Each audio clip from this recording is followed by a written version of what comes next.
Selamat malam. Lah, pagi toko? Kenapa? Pagi toko?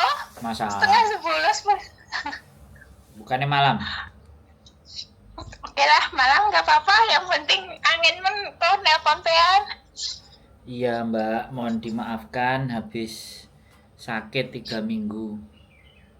Oh, udah sembuh belum kok? Semoga cepat sembuh kok. Ya ini udah ngangkat telepon sampean kan udah siap lagi nih.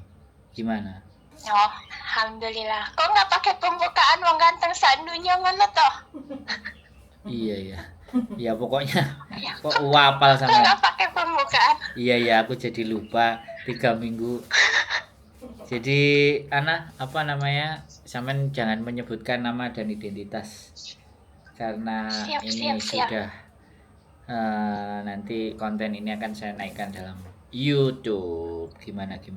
Oke, terima kasih kok. Gimana? Gini kok. Kan saya dulu umur 16 tahun kan dulu kabur dari rumah ya kok. Ih, Jadi kan zaman dulu belum ada KTP, cuma kartu pelajar gitu loh kok. siap.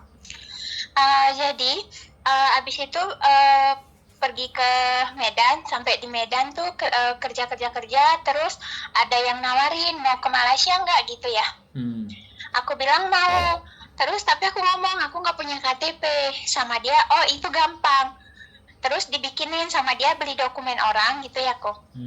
Beli KTP orang, jadi namanya itu kan pakai nama orang, terus tanggal lahirnya ditulis di tangan gitu, katanya nanti kalau imigrasi nanya tinggal ngomong ini aja udah, katanya gitu. Terus ikutin kan kok, udah nyampe di Malaysia, udah lama lah itu ceritanya, udah lama di Malaysia, terus pulang ke Indonesia pakai SPLP ya kok, yang sekali jalan itu. Yoi. pakai SPP sekali jalan, terus balik ke Madura, terus mau masuk lagi ke Malaysia.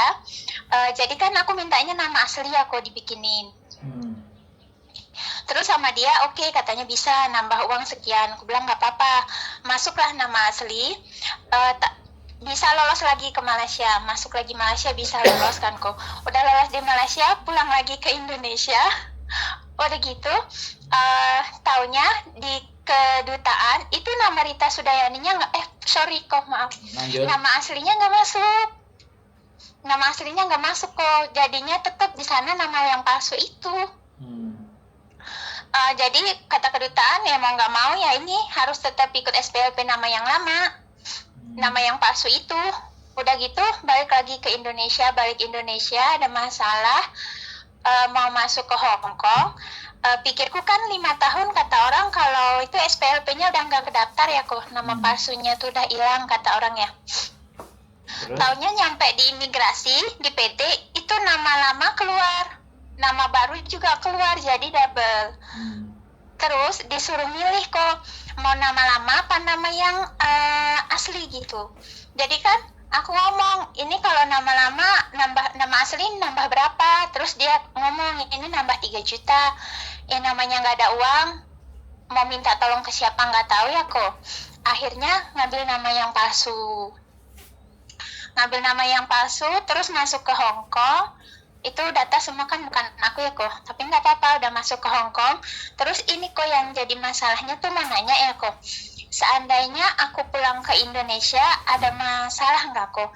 Itu yang pertama. Terus yang keduanya, kalau mau bikin rekening tabungan itu kalau pakai paspor data yang di sini bisa nggak kok? Sementara aku di Indonesia udah punya data juga kok, gimana? Itu doang kok. Makasih kok. Kalau pulang kena masalah apa enggak? Terus Iya.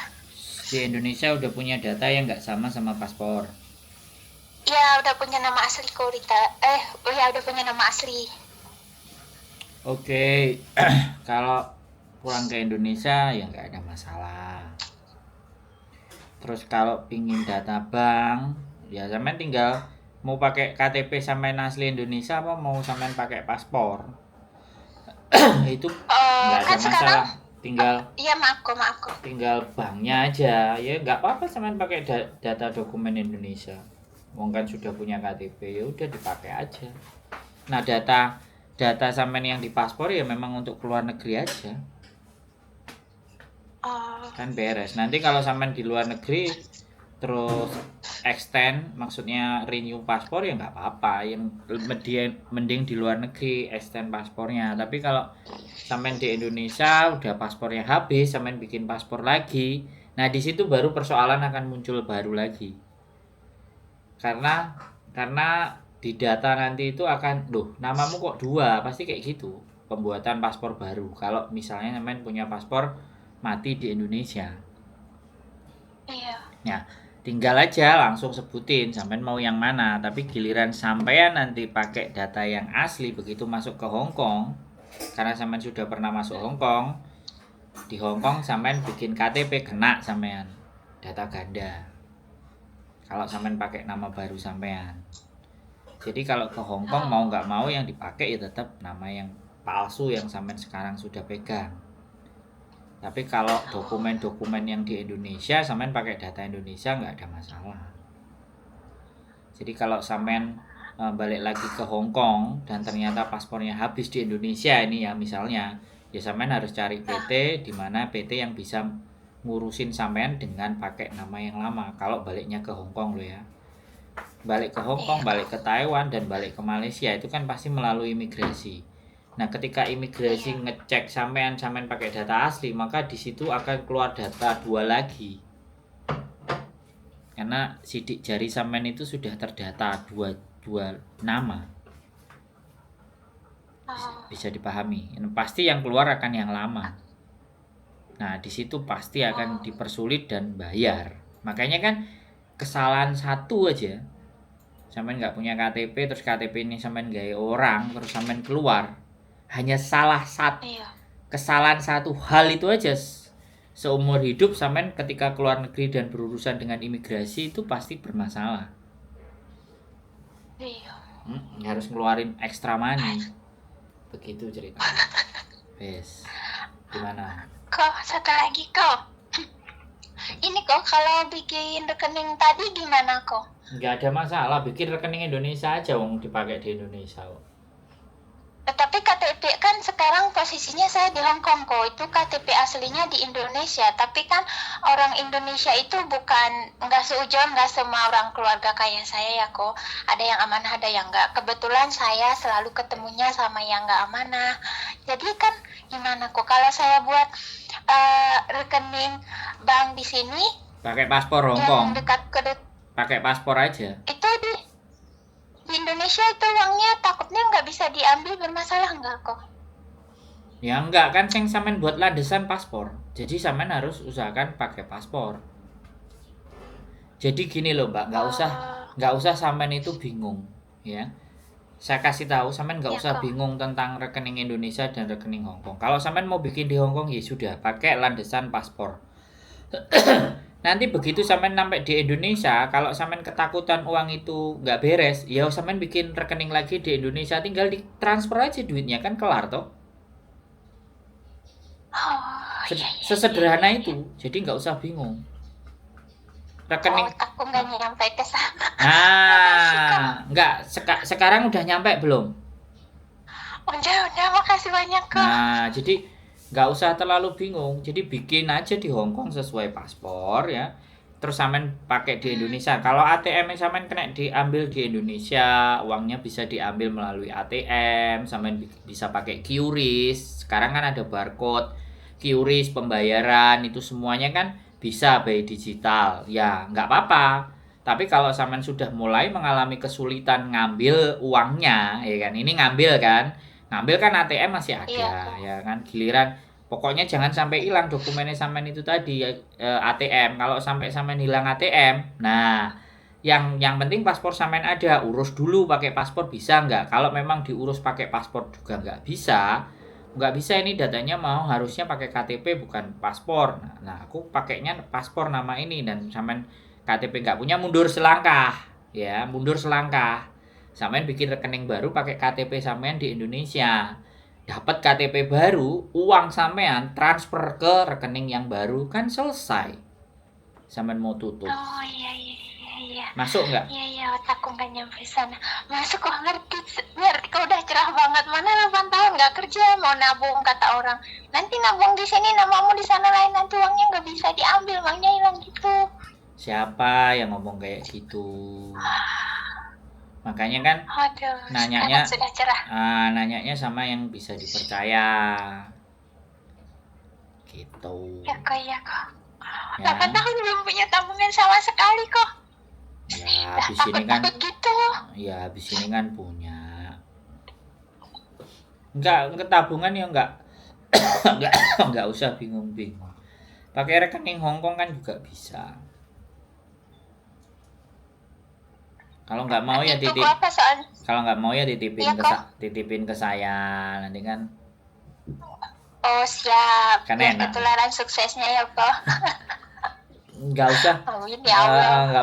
Nggak perlu panik sama bimbang hal-hal kayak gitu. Nggak perlu. Nah, itu sederhana sekali, Mbak.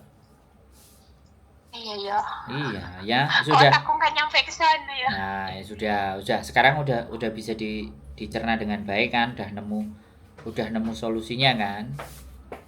Udah kok. Makasih banyak ya kok. Siap. Ciyuli, makasih banyak ya kok. Ya. Amin. Ya, udah. Oke, cepat sembuh ya kok, Ciyuli. Cepat sembuh. Terima kasih banyak ya kok. Siap. Setiap hari nonton Yo. Riana sama Ciyuli. Yoi. Makasih kok. Yo. Assalamualaikum. Waalaikumsalam warahmatullahi Makasih wabarakatuh. banyak. Bye. Oke teman-teman semuanya, jadi sekali lagi ya mungkin ya aku nggak ngerti, tapi bagi saya setiap individu punya cara berpikir yang berbeda. Menanggapi sebuah persoalan dan permasalahan pun setiap individu punya gambaran yang berbeda. Tetapi yang paling sering saya rasakan bahwa pada saat mereka bercerita kepada temannya, itu yang terjadi malah ketakutan, kekhawatiran gitu. Jadi saya juga nggak ngerti gitu loh. Kalau memang dia berteman dengan seseorang yang memang, mohon maaf ya saya bilang, bukan diskredit ya, teman-temannya tidak memberikan jawaban atau solusi yang lebih baik, atau justru malah menambah menjadi kekhawatiran, ya buat apa gitu loh pendapatnya kita minta gitu loh. Lebih baik kita minta pendapat seseorang yang memang memberikan pandangan dan gambaran tentang kesulitan-kesulitan dan persoalan-persoalan yang mereka hadapi, karena permasalahan itu tidak ada yang tidak bisa diselesaikan sebenarnya, tapi cara menyelesaikannya itu lewat mana? Lewat bertanya, lewat googling, lewat membaca, lewat mendengar, lewat teman. Jadi berbagai macam cara, tinggal bagaimana kita. Nah, setiap cara itu pasti ada dampak resiko. Nah, pikirkan itu ya, dampak dan resiko cara dari apa yang disampaikan sama sekitar atau gambaran gitu kalau saya ya. Jadi pertanyaan apapun bagi saya tidak akan judgement di mana bahwa alah gitu aja ditanyain, alah gitu nggak bisa. Saya nggak tipe yang seperti itu. Ayo kita diskusi mana yang menjadi solusi terbaik buat teman-teman, ya sudah. Kalau memang dapat solusi dari apa yang saya sampaikan, ya syukur, alhamdulillah. Hidup saya lebih bermanfaat karena bisa membantu memberikan pandangan. Tapi kalau enggak, boleh bikin atau cari referensi yang lain yang menurut menurut kalian semuanya itu lebih pas. Mungkin itu saja dari saya. Keep stay tune my YouTube channel and see you next video. Bye.